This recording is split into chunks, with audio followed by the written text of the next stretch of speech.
So we have actually a constitutional question here from a viewer in Long Prairie who wants to know how are legislative sessions, how's the length of the legislative session determined? And I'm going to just take a run at this. It's actually set out in the Constitution. Those are the maximums. The session this even-numbered year is shorter because of the issues relating to construction and other things. The legislature can shorten it, but they can't lengthen it. And the departure date, I believe, is Monday. Have I stated this correctly? Midnight on Sunday is the last we can take legislative action.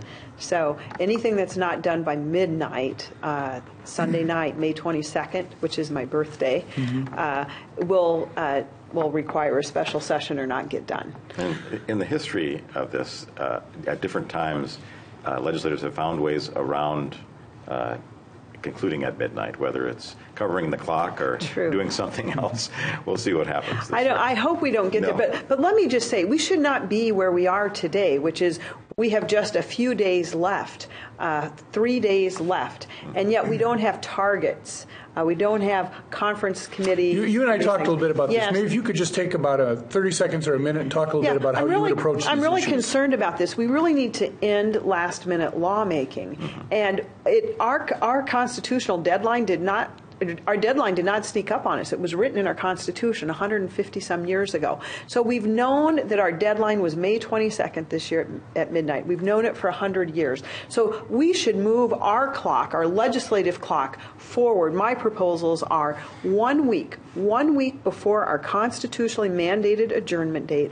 All the, not just the targets, but the conference committee reports, those hard-fought negotiations between the House and Senate, some that are taking over a year to do, should be out in the public. So we can read them as legislators, but more important, so that our citizens, our constituents, can weigh in on those hard-fought compromises and tell us what they think. So other states do things like that. We do not need to operate like we always have. We can change. Let me push back a little bit on this by saying that other states have some of these rules, and they don't seem to be followed much better than our rules in this area.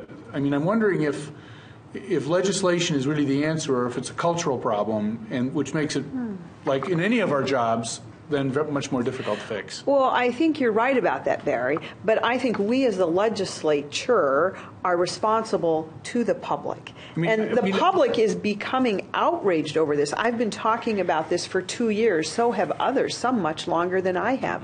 And once the public demands this of its legislators, then we will be forced to change. But again, pushing back on that a little bit, I've been doing this program for 25 years, and the business of the legislature, the last-minute rush and not being able to read bills and things of that sort, that has been, maybe there's been in a year where that did not occur, but it seems to be something that we regularly struggle with. You're exactly right. We do. We do it every year, and it's in both chambers and and it's abused by both parties.